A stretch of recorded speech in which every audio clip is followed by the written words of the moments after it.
Welcome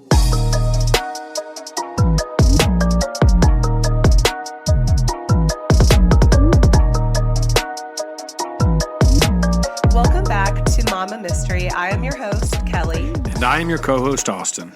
And this is episode 87 on Mama Mystery. Today we are going to be discussing the disappearance of Asha Degree. But before we get started, we have some new Patreons to thank. So, Maggie Antle. Hell yeah. Camille Anderson. Hell yeah. Kelsey Krenz. Thank you. Amber Hansen. Awesome. Ashley Dalling. Fantastic. Tracy Cooper. Great. Hallie Shields. Wonderful. Shanice Comer. Yeah. Samantha Snyder. Oh, yeah. And Kirsten Schmidt. Right on. Thank you so much, Patreons. So our next episode is going to be a Patreon exclusive, and it's going to be on the Moody Massacre. This case was recommended to us by one of our Patreons. Thank you, Shanice. And it's a story about a boy who was about to graduate from high school, but allegedly cut his life short by killing his whole family and then himself. Sheesh. But as the story unfolds, corruption within the local police department becomes more apparent, and questions arise as to who the real shooter was that day. So, if you want to listen to this story, go to patreon.com/Mama Mystery, where you can listen to all of our episodes, past and present, ad-free. And then you also get fun stickers every month that you can stick on your computer, your Tumblr, or you can gift them to a friend, or you can throw them in the trash. You can do whatever you want with them. And you get early access. You also get early access. Like, today's episode is going to be published Thursday, but on Spotify and Apple and everywhere else, it'll be Monday. So our Patreons are getting a little jump start. And then one more announcement I want to make really quick. I have come to the realization that a large chunk of our audience are moms. Austin, you were right. I'll get to that. And when I post about motherhood-related topics, I get a lot of engagement from people who can relate. And I'm often told that when I especially share stories about the tough stuff, you really appreciate it because not everyone is so transparent about their struggles, which, by the way, I can totally respect that. I've just always been kind of an open book.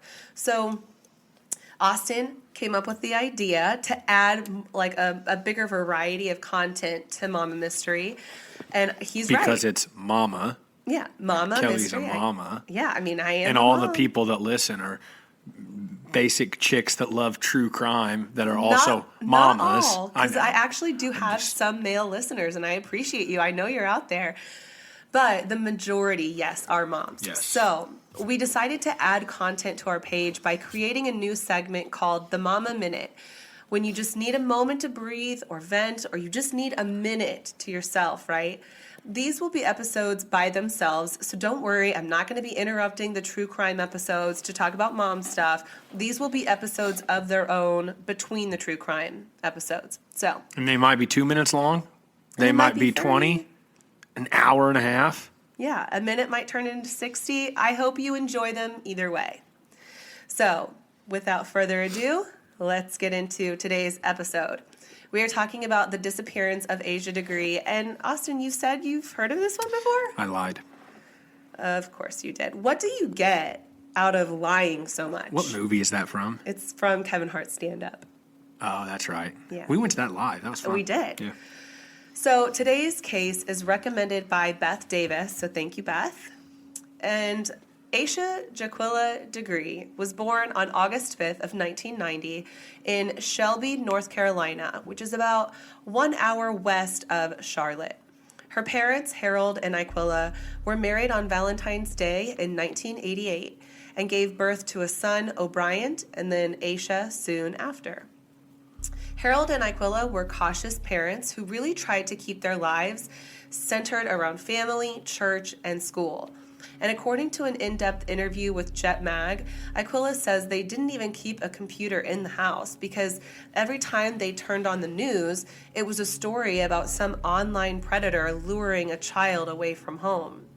However, Harold and Iquilla both worked full-time jobs that essentially made Asha and O'Brien latchkey kids, which I don't like that term latchkey kid. What is I feel like it has... So a latchkey kid is someone who lets themselves in after school, like lets themselves into home. So they like have a latchkey, like that's where the saying comes from. But it's essentially kids who have limited supervision. And I feel like latchkey kid usually has like a negative connotation, because, kids who don't typically have supervision are unruly. But this was not the case with Asha and O'Brien. They were good kids. They were good in school, good at sports, and they were good kids. But they were often home alone after school until their parents got home from work. So Asha was known by her friends and family as being very curious and empathetic. She was a 4th grader at Falston Elementary School. She loved to play sports, especially basketball, where she played point guard. And in fact, the Saturday before she went missing, Asha's basketball team suffered their first loss of the season. And Asha was really upset about that because they lost by 1 point after Asha fouled out. So she took that really personally. That sticks with you. When I was younger, like, I don't know, like 6th grade, as a kid, I was envisioning stuff like manifesting life, right? Like, so I would shoot hoops in the driveway, and I would always go to the free throw line, and I would be shooting two free throws, 1 to tie it, 2 to win it. And it's like you're like, this is what you do, right? And I remember in like 6th grade, I had a chance, 2 free throws, 1 to tie it, 2 to win it. I missed both. Shit. And I'll never forget it. And it was like the roughest thing on me for years. So I relate. I sucked. I missed both, and he never forgot it. No. That's real shit. That hurts. It stings. He still hasn't let it go. No. You know what, though, Austin? I'm glad that you added that because I didn't really play sports. I was a cheerleader and a dancer growing up. And so I didn't really get a taste of like what it meant to be a part of a really competitive sport. And so some people attribute her disappearance to that basketball loss, and we'll get to that. Mm-hmm. But that is like a good perspective because some people are like, would she really have run away over the loss of a basketball game? Well, maybe. It screws with you. I was a mess. Yeah. It sucks. It's so much pressure, and you this sounds stupid, but as a kid, you live for that moment. Mm-hmm. And then you go fuck it up, and it's like, I'm a loser. Well, and it's also safe to say, I mean, she was 9 years old at the time. And your world as a 9-year-old is very condensed. Obviously, hell yes. Little things matter way, way more when you're a child. I think I was in 6th grade, so that's what, 10, 11, 12? Yeah. It's probably 12. Yeah, it was like, 12, it's yeah. literally like the biggest point of my life at that point. Yeah. Like, I had a game where I scored a bunch of 3-pointers, and that was cool. This was worse because, like, the negative stuff you take harder anyways. Yeah, this stuck with you harder. So on February 11th of 2000, it's a Friday, and Asha and O'Brien have the day off from school, so they spend the day at their Aunt Keisha's house. So Keisha lived just down the street, not far from the Degree home. And later that day, Asha and Bryant both had basketball practice, and then the following day, they had those basketball games. So like I mentioned earlier, yeah, Asha's team suffered their first loss of the season. The whole team is upset about it. Some of the girls were even crying over the loss. And that evening, Asha spent the night at her cousin's house, and they stayed up late watching TV. Then Sunday rolls around. Harold and Aquila pick Asha up, and they all go to church. And then later that afternoon, Asha and her family go to a family get-together where Asha's grandmother gives the kids gifts for Valentine's Day, including some candy, which is an important detail. So that evening, Asha is exhausted from the busy weekend, and she goes to bed at about 6:30. But a few hours after going to bed, a storm hits the town of Shelby, North Carolina, and the wind wakes Asha. So she goes out to the living room to watch TV with her parents. Then around 9 o'clock that night, a motorcycle crash nearby hit a power line, and it knocked out the power in the neighborhood. Usually, the kids take baths the night before school, but since the power's out, they skip baths and they just go straight to bed. So at about 11 o'clock that night, Harold runs out to the store to pick up a last-minute gift for Valentine's Day, which is the following day, and it's also their wedding anniversary. He gets home, and the power comes back on around 12:30, but Harold has trouble sleeping, so he stays up and he's watching TV for a while. When he's finally on his way to bed around 2:30 in the morning, he checks on the kids, and they're both lying asleep in their beds. At some point in the night, O'Brien remembers hearing Asia moving around in her bed because they share a room. He remembers her getting up and going to the bathroom, but he can't remember if she returned to her bed or not. So that next morning, it's Valentine's Day, and what would have been Harold and Iquila's 12th wedding anniversary. Iquila woke up at about 5:45 when her alarm went off.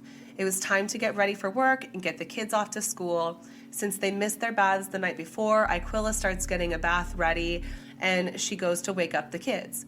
So she opens their bedroom door, and she finds O'Brien still under the covers sleeping, which is typical for him, but Asha was not in her bed. So she asks O'Brien where Asha was, but he said he didn't know. So she checked the couch, then checked downstairs and the kitchen. She's checking every room and closet in the house, but Asia was not there. She woke Harold up to tell him Asia's not in the house, and he suggested that maybe Asia went across the road to Iquila's mom's house. But when they called her, she wasn't there, and at that point, they start panicking and call the police.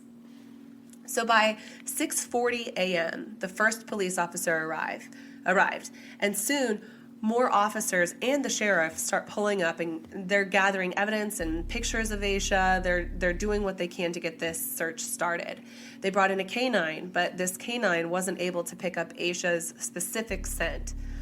By 7 a.m., Iquila says every cop in the county was at their house. Reporters were showing up. 5 or 6 news stations were there to cover the story. I mean, it was getting blasted all over that day. And they determined that Asha left the house with her keys and her backpack. And after going through some of Asha's things, Iquila discovered that Asha must have taken some clothes with her because the following things were missing: a red vest, blue jeans with a red stripe, a white shirt, a black and white shirt, black overalls with Tweety Bird on the front, a Tweety Bird pocketbook, her candy from the day before at Grandma's house, and her house keys. All gone. All missing, like she took it with her? Yes. So the first assumption is that maybe she packed up this stuff and ran away. So later that afternoon, 2 motorists reported seeing Asia walking along the side of the road at 3:30 in the morning and then at 4:15 a.m. The first sighting was by a man named Jeff, who saw a little girl walking along the North Carolina Highway 18 in the pouring rain just a mile south of Asha's house.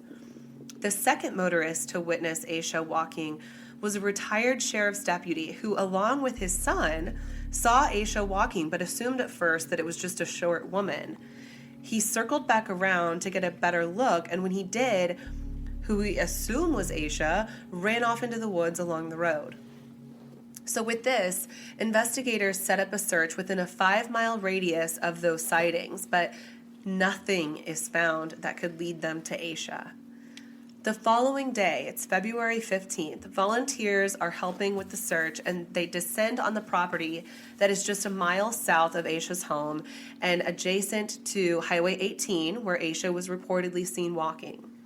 On this property, there's a storage shed, and when searchers open the shed, they find candy wrappers, a green marker, a 1996 Atlanta Olympics pencil, a Mickey Mouse hair bow that belonged to Asha, and a little wallet-sized photograph of a young girl that isn't Asha but looks like Asha. But the thing is, nobody recognizes the girl in the picture. Not Asha's family, not any of her friends, not anyone from school. To this day, we don't know who the girl in the picture is. So random. Super weird. 2 days later, on February 17th, more candy wrappers are found on the same property. This time, the candy matched the same candy that was handed out after the girls' basketball game on Saturday. So it definitely belonged to Asha. And her bow was there and everything and her bow else. And some of her stuff. On February 23rd, 9 days after Asha went missing, the search is called off. 9,000 man-hours went into the search that produced next to nothing. All they were able to come up with were the belongings in the shed and those 2 sightings along Highway 18. But besides that, they were coming up with nothing, and that's why they called it off. So weird. At this point, there are 2 likely scenarios, both with the same beginning, though. Asha left the house on her own free will. There was no forced entry, no signs of a struggle, and it appeared after finding her belongings that she actually packed for this excursion. Like, this was a planned thing. And after she left the house, she either veered off her original path and got hurt somewhere, or she was abducted. Over 300 calls came in with tips for Asha's case, and every single tip was looked into, but they all led to nothing. So why would Asha run away? I can absolutely understand the cause of this question. Like, what could be going on at home that was so awful it would make a 9-year-old girl want to run away? Well, to an adult, it's easy to ask that question, but to a 9-year-old, irrational child, it could have been any number of things. Like, did you ever want to run away as a kid, Austin? I don't think like seriously, but I mean, like in hindsight, not seriously, but like I think every kid thinks it at a time, whether they get grounded and do something like every kid thinks it. Yeah, and it's usually for some superficial reason. Like in this case, it could have been as simple as her parents telling her she couldn't have any more of her candy, so she just backed up her shit and left and was like, "F this, I'm going to take my candy to the field next door then and eat it." Yeah, I think kids are so irrational that it could be anything. Yeah, I personally can remember packing a bag and carrying it all the way up the hill in my neighborhood, only to realize, yes, I did. You like started doing it. I started. You're lying. Austin, I carried my bag all the way up the hill in the neighborhood. I don't remember how old I was, but I was very young. I was very dramatic. Still are. And after a few minutes, I realized nobody was looking for me. And maybe I made a mistake because at the end of the day, like, what I really wanted wasn't independence. It was just attention. I was a middle child. Good Lord. I was a middle child. I didn't get enough, apparently. I have very vivid memories of just how poorly I was treated as a child. Oh, my. But people seriously thought maybe she ran away because of that basketball game loss. Maybe she carried that so heavily that it made her contemplate running away. I mean, who knows? It's massive embarrassment. Yeah, and it's impossible to crawl into the mind of a 9-year-old. I mean, that's a very jumbled, mixed up, irrational place. I mean, trying to make sense of it is just impossible. Yeah.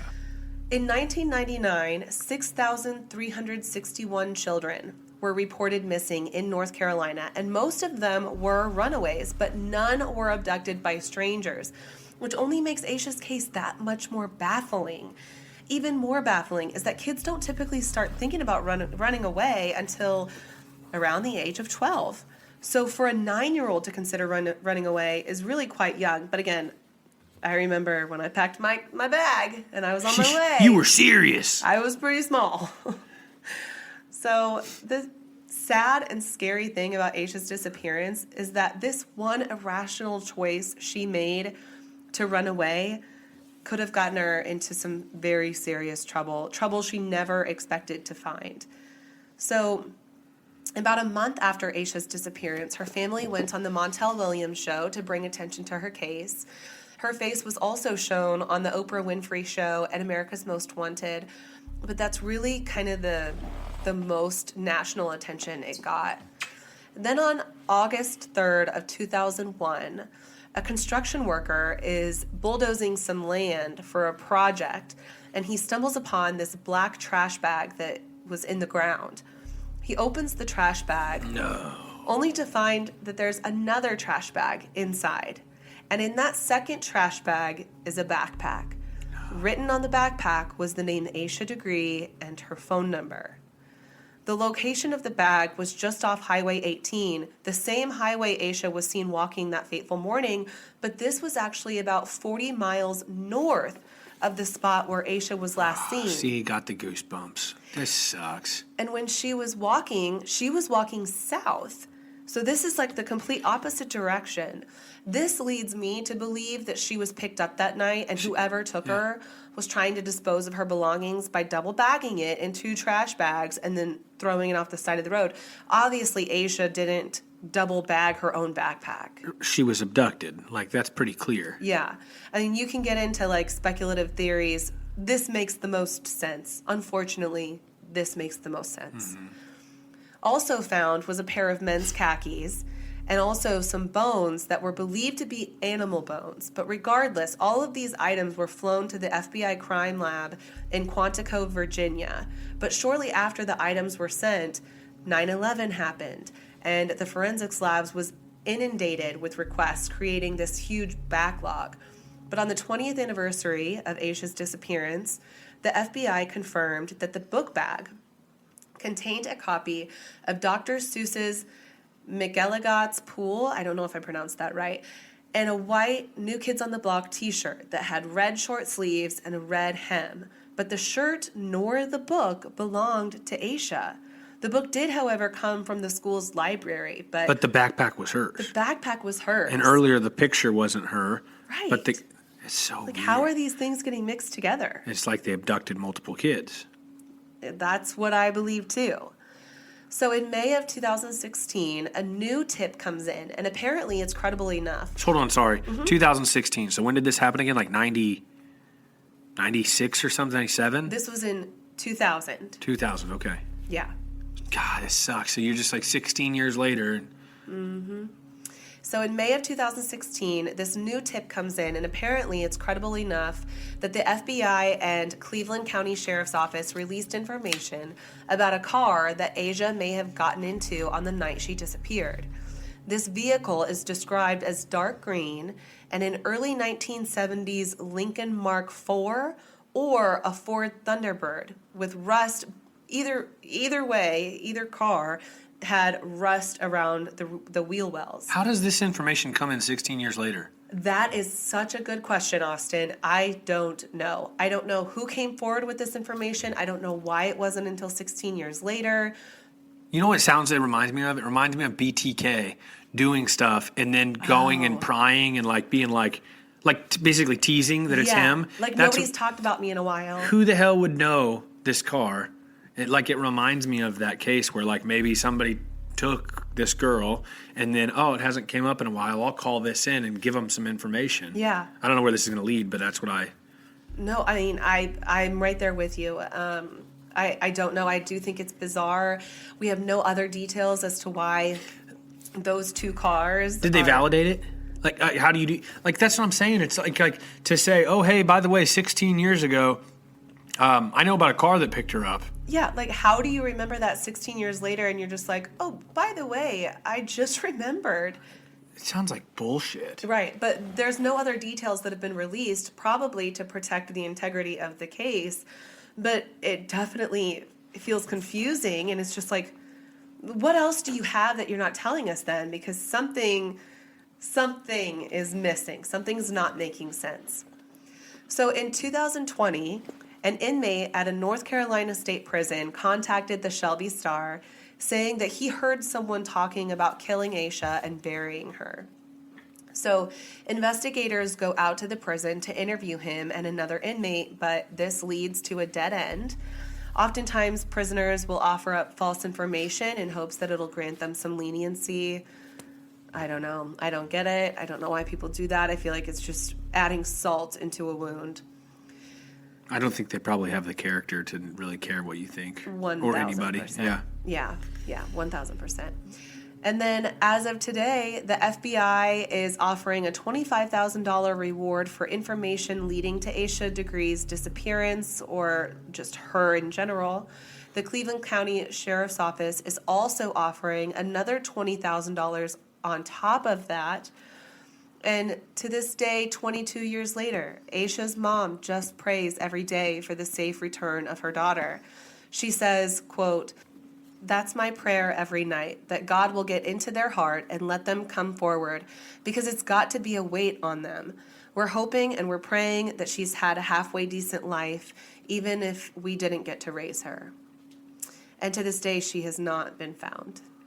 That's terrible. Like, no closure ever. Nothing but like false hope to lean on, and then all these clues that are just like very disheartening and like pessimistic, really. Yeah, it's just a very bizarre case to think that she would have run away. Of course, you ask, like, did somebody lure her out? Why would she think to leave in the middle of the night? Obviously, she had this planned. Did she not talk to any of her friends about it? I mean, it's it is so baffling. That's the word I keep using because it's just very confusing. But I've just never heard of a case like this where a child up and leaves willingly. I mean, we talked about the Summer Wells case shortly before we went on maternity leave. So that's kind of a more recent episode. I think it's like 79 or 80. But the Summer Wells case, this girl disappeared, vanished from her home without a trace. How does that happen? How does that happen? And this girl is 9. Asha was 9. This one to me feels like, I mean, she probably did kind of maybe premeditate something of like, I'm going to leave. But I mean, it's like we said, it's so irrational. She could have gotten up the road and then thought just like you, drama queen, when you were going to leave. And then, but it was too late because somebody swiped her. I mean, with all the cross, different girl, different stuff, but in her belongings, it makes me think she was taken by somebody who took somebody else too. Yeah. You know, that's just like what's logical to me. So, like, the whole thing about her leaving, like, why would she? I don't know. That's not that crazy to me. It's just really unfortunate that it ended up ending the way it did. Yeah. I mean, you know, since she took her backpack, I thought maybe she was walking in the same direction as her bus route would have been. So one of my initial thoughts was, well, maybe she was walking to school and she was wanting to get a super head start and decided to leave super early, but that wouldn't explain why she packed clothes with her. I mean, I don't know. I just to speak to irrationality and stuff of kids, I know a family that, and I'm going to be super vague and like I'm not trying to mislead how this happened. The way I remember this, because I was fairly knew this family fairly well. This kid, I think he was probably 9 or 10, or maybe 11 or 12. He got in trouble, grounded. He was wanting to go with friends or go to something, a jamboree or something. He got grounded, went downstairs, and then he was found hung. And so you can't ever help but wonder, like, okay, was he just going down there and he was going to like make this scenario and then yell for help and then hope it would get him out of trouble, but he wasn't able to? Like, you just wonder. It's horrible. Or was he really that helpless and so like short-sighted, not seeing the future, just in that moment? Like, your whole world revolves around what's right in front of you. You're not thinking past tonight when you're that young. So horrible to think about. Terrible. Oh, it like gives me a pit in my stomach. But like, that's what this similarly reminds me of. Mm-hmm. I mean, who knows? But so I just think that like, the rash decision a kid can make, you just never know. I don't know. It's freaking terrible. But well, and another question that came up during the investigation is when this car, this green Lincoln or Ford Thunderbird, whatever it ended up being, when this came into question, there was talk about why she would get into this vehicle when she ran from the sheriff's deputy to begin with. You know, when these two motorists passed by and one of them turned around to get a better look and it seemed to scare her, then why would she get into the green car willingly? Or was it willingly? Do we even know? That's the thing. Like, to me, and that's just where, like, maybe I'm just not a true crime person, like, through and through, but, like, it's, how can you even begin to try to speculate? So she got in why would she do this? But it doesn't matter. It's not tough for somebody to pick up a person and put them in a car, like a little person. Right. Well, and if that's what happened, then where are more details and why were they held for 15 years? Yeah. So anyway, that's where we're at. I mean, I'm so sorry. This is like a totally open-ended case. There's no resolve. There's no closure. I hate stories like that because, God, I just can't imagine the ache in those parents' hearts not knowing where their child is every night. I cannot fathom it. I literally cannot. I hope I never have to. Oh, shit. That's crazy. So, this was an open-ended, sucky ending. I'm really sorry. Thanks for listening. Mama Mystery out.